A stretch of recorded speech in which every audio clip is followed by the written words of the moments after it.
नमस्कार दोस्तों, आपका स्वागत है हमारे इस चैनल में एडवोकेट कृष्ण कुमार त्रिपाठी। दोस्तों, आज हम थोड़ा डोमेस्टिक वायलेंस पर ही चर्चा करेंगे। एक्चुअली 2 या 3 दिन पहले मेरे पास राजस्थान के एक शख्स हैं, उनका फ़ोन आया। उनके ऊपर डोमेस्टिक वायलेंस केस लगा हुआ है और वो उस केस को इन पर्सन लड़ रहे हैं, ऐसा उन्होंने बताया। पहले भी बता चुके हैं मुझे कि मैं खुद ही लड़ूंगा। हमने कहा कोई दिक्कत नहीं, आप लड़ सकते हैं। उन्होंने डोमेस्टिक वायलेंस का में जो DIR रिपोर्ट होती है, तो उसको उनका ऐसा कहना था कि उन्होंने चैलेंज किया था शायद उसको, और ऑब्जेक्शन लगाया था, तो उनका ऑब्जेक्शन खारिज हो गया है। एक्चुअली क्या है दोस्तों कि कोर्ट में जब हम कोई पिटीशन लगाते हैं, तो एक चीज़ ध्यान रखें कि आप उस पिटीशन से संबंधित सारे प्रावधानों का आपको नॉलेज होना चाहिए। ठीक है, कि जो पिटीशन आप लगा रहे हैं कोर्ट में, उसमें सेक्शन क्या अप्लाई होंगे, उसको लेकर कोई सुप्रीम कोर्ट का जजमेंट वगैरह है क्या, उसके अलावा उसका प्रोविज़न क्या दे के रखा है, और साथ में उसमें कई काउंटर चीज़ें आपको डालनी पड़ती हैं कि जो भी आपके खिलाफ बोला गया है वो आप उस पिटीशन के माध्यम से उसको मतलब गलत साबित करें। जब आप ऐसी पिटीशन लगाते हैं, उसके बाद ही वो एक्सेप्ट हो सकती है। अगर आप कुछ भी लिख देंगे तो कोर्ट उसको एक्सेप्ट नहीं करेगी, वो खारिज ही करेगी। ठीक है, क्योंकि आप सिंपल ये नहीं लिख सकते कि जो मेरे खिलाफ केस लगा है झूठा है, कोई जांच नहीं हुई है, ऐसी चीज़ें नहीं लिख सकते। आपको उसमें रिलेवेंट फैक्ट डालने पड़ेंगे। ठीक है, प्रोविजन दे के रखा है मगर हम उसका यूज़ नहीं कर पा रहे हैं। दूसरी सबसे महत्वपूर्ण बात, मैंने अपने पहले भी कई वीडियो में बता चुका हूँ, मैं कई बार मैंने रिपीट किया है कि जब भी कोई केस मैट्रिमोनियल डिस्प्यूट का आपके ऊपर लग रहा है, खासकर वो केस जिसमें आपके ऊपर एलिगेशंस है। ठीक है, अब मैट्रिमोनियल केस में दो ही ऐसे मामले हैं जिसमें कि आप पर एलिगेशन लगते हैं। एक तो 498 है और एक डोमेस्टिक वायलेंस एक्ट। ठीक है, इसके अलावा 125 में तो ऐसा कुछ नहीं होता, डाइवोर्स में ऐसा कुछ नहीं होता। ठीक है, हिंदू मैरिज एक्ट की धारा 24-25 इनमें भी कुछ नहीं होता ऐसा। ठीक, सिर्फ दो ही ऐसे मामले होते हैं जिसमें कि एक डोमेस्टिक वायलेंस एक्ट होता है, जिसमें आप पे एलिगेशन होते हैं कि पति मारता है, पीटता है, फलाना ढिमका। और उसके अलावा क्या कहते हैं, 498 होता है। ठीक है, उसमें भी यही मारा पीटी, दहेज की मांग वगैरह। ठीक है, और इसी के साथ डाउरी प्रोहिबिशन एक्ट भी लग जाता है। ठीक है, तो ये 2 या 3 दो केस ही हम कहेंगे ऐसे आते हैं जहाँ पर आप पर एलिगेशन होता है। एक चीज़ फिर ध्यान रखें कि जब भी आपके ऊपर ऐसे केस लगता है जिसमें एलिगेशन होता है, तो उसको सीधे लड़ना शुरू मत कीजिए। ठीक है, लड़ना शुरू करने का कहीं ना कहीं ये अर्थ रहता है कि अब आप उस केस के लिए मैदान में उतर चुके हैं, आप उसको अगर लड़ रहे हैं तो सीधी सी बात है, कोर्ट को मैसेज जाता है कि व्यक्ति कहीं ना कहीं अपनी गलती मान रहा है और उसको अब वो डिफेंड करने की कोशिश कर रहा है। आप डोमेस्टिक वायलेंस हो, 498 हो, इसमें कोशिश करें कि ये मामले इनिशियल स्टेज पर ही खारिज हो जाए। ठीक है, और ज़रूरी नहीं कि पूरी तरीके से खारिज हो। सवाल ये होता है कि पूरी तरीके से खारिज क्या होता है और आधे तरीके से खारिज क्या होता है। भाई मैं सिंपल सी बात बोल रहा हूँ कि अगर 498A लगा या डोमेस्टिक वायलेंस लगा, दोनों जो केस हैं, सीधी सी बात है, इसमें आप दो तरीके से इन इन केसों में आप दो तरीके से लड़ाई लड़ सकते हैं। या तो शुरुआत में ही आप डिस्चार्ज एप्लीकेशन लगा दें। अब 498 है डोमेस्टिक वायलेंस, उसमें पूरे परिवार का नाम डाल देती है लड़की, आप डिस्चार्ज एप्लीकेशन लगाएं। ठीक है, बस इसका ध्यान रखें कि लड़के की थोड़ी अलग लगाएं और बाकी लोगों की अलग लगाएं। ठीक, और जो भी लगाएं तो उसमें रिलेवेंट फैक्ट डालें। वो डिस्चार्ज में क्या होता है कि कोर्ट जो है उस केस से कुछ लोगों का नाम हटा देती है। नाम हटते ही वो लोग उसी समय उस केस से बरी हो जाते हैं, एक तरीके से उनका उस केस से कोई संबंध नहीं रहता है। ठीक है, तो आप जो है डिस्चार्ज एप्लीकेशन लगाएं। डिस्चार्ज एप्लीकेशन में कुछ नाम हटेंगे ही, क्योंकि कोर्ट भी समझती है कि ये सब लोग दोषी नहीं है। डिस्चार्ज में बस ये होता है कि कई बार पति का नाम नहीं हटता, बाकी लोगों का नाम हट जाता है। तो या तो आप डिस्चार्ज एप्लीकेशन लगाइए, या फिर आप जो है उस केस को खारिज करने के लिए क्वेश्चन लगाइए। ये काम आपको शुरुआत में ही करना है। ऐसा नहीं कि आप पे चार्ज फ्रेम हो गया, चालान पेश हो गया, बयान हो गए, उसके बाद आप लगाओ, तो ऐसा नहीं होता है। ठीक है, ये आपको स्टार्टिंग में ही करना है।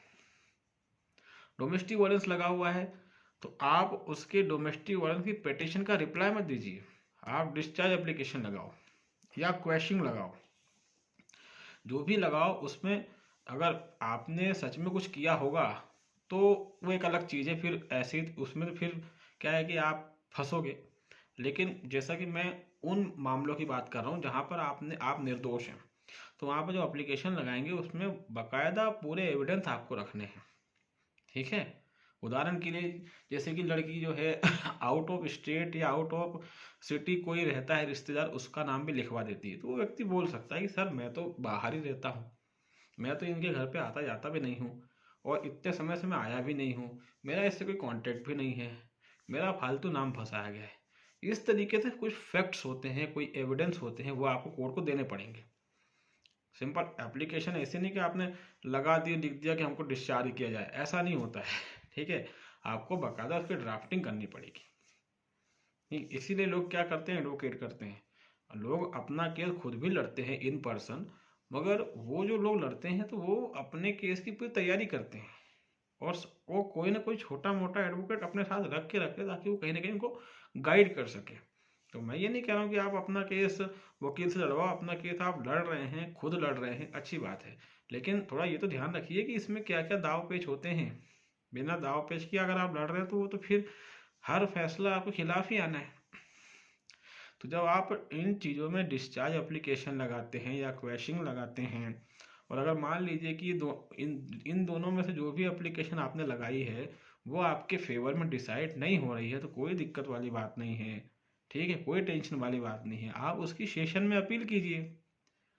सेशन कोर्ट में, सेशन कोर्ट हो या मजिस्ट्रेट कोर्ट हो, दोनों जिला कोर्ट का ही पार्ट होती हैं, आपको कहीं बाहर नहीं जाना है।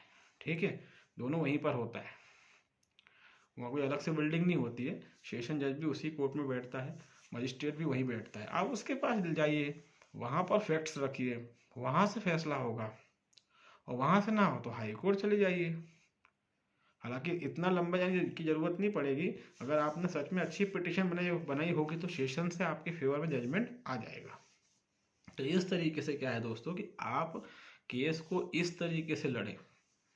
ठीक है, और शुरुआत से ही एक तगड़ा अटैक आप रखें अपोजिशन पर। नहीं तो क्या होता है, हमने देखा है कि अरे अपन रिप्लाई दे देते हैं, बयान हो जाने दो फलाना, फिर याद आता है कि अरे अब अपने को एप्लीकेशन लगानी है। ऐसा नहीं होता है, आपको ये सब स्टेप शुरुआत में ही लेनी पड़ेंगी।